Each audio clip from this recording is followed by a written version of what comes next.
Hello, this is John Squire with another Ag Squire Alfalfa moment for Legend Seeds. Today I want to talk about Winterkill. Many people have been worried about that this year, given the winter, the open winter we've had, a long winter, and now a lot of moisture that we've seen in the springtime. So what does winter injury and Winterkill look like? How do we evaluate it? What are the alternatives we have if those cases exist where there is Winterkill? And how do we minimize injury for the next year? This year is pretty much set, but what can we do in the future? It's always a matter of learning what we can do, how we can try to minimize that risk for winter injury the next year or any time in the future. So today I want to talk about these aspects to try to provide some understanding and decision-making tools. First of all, I want to talk about what winter injury and Winterkill is.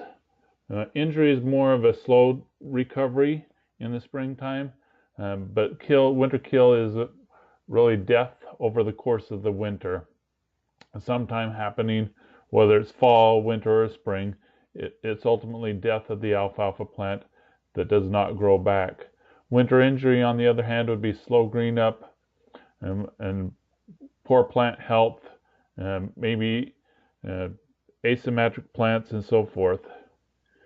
Winter kill will often occur in patches. Sometimes conditions exist that an entire field is killed, but most of the times it's patches, whether that's 10% of the field, 20% of the field, or 80%. Generally, you see something that comes through.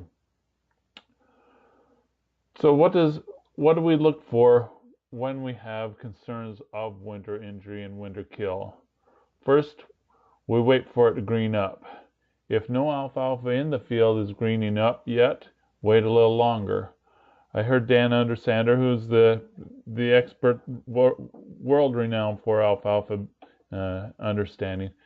He said, if I get a call for winter injury or winter kill, I make sure I'm busy for the next 2 weeks. And the point with this is it just needs heat many times to make sure that it's not coming back, or sometimes that heat's what is needed and the time so that it will green up.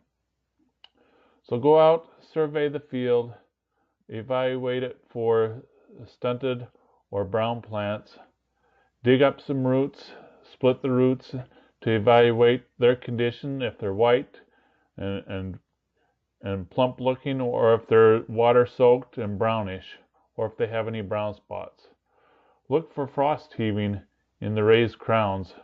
Look at areas and see if they have something like this with a raised crown popping through the ground with some greenness on it, or where it's popped through the ground and it's brown. Either one of those cases, it's not very good. What you'll want to do is pull that root completely out and see if maybe 6 or 8 inches under the ground it's been severed or broken off. In that case, it may not it may green up early, but it may not survive past a few weeks. Also, consider the symmetry of the plant. Here's one that's dead, but you can look down into the crown and see if there's any buds, any indication of life. And if you look at that crown, if it's got a little bit of it growing on the side, or if the entire crown is good, then that's an indication also of the plant health.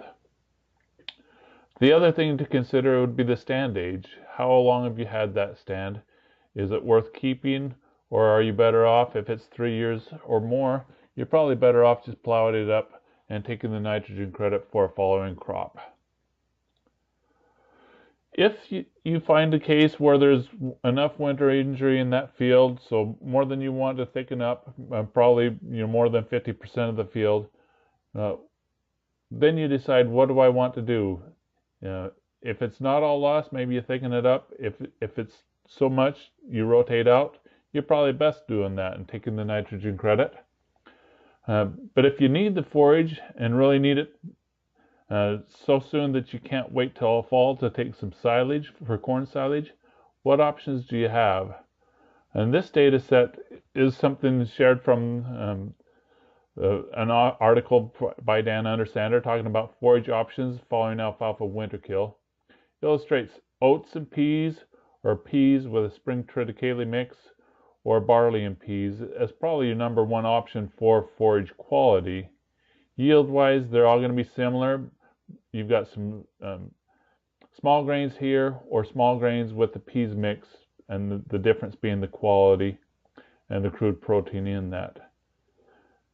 If you're looking for overall yield, your corn silage may be the best option, but in that case you only have that fall harvest. If you need the forage sooner, that may limit your options.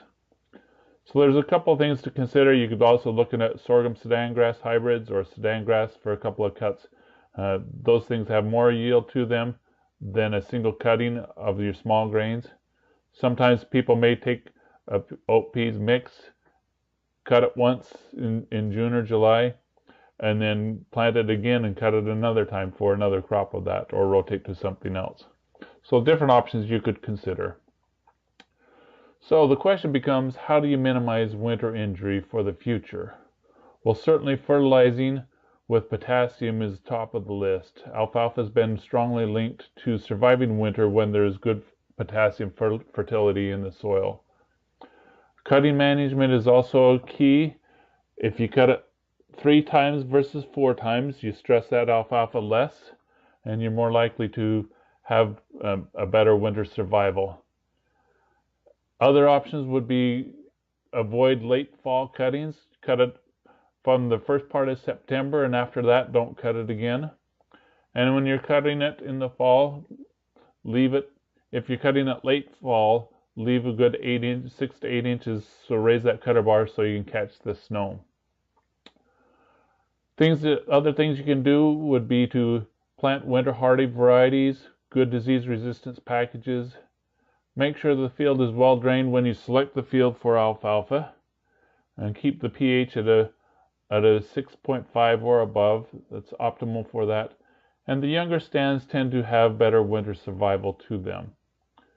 With that, I think that pretty much summarizes. I don't want to make these too long, but should you have questions, please contact your Legend account manager and ask them to go over some options with you.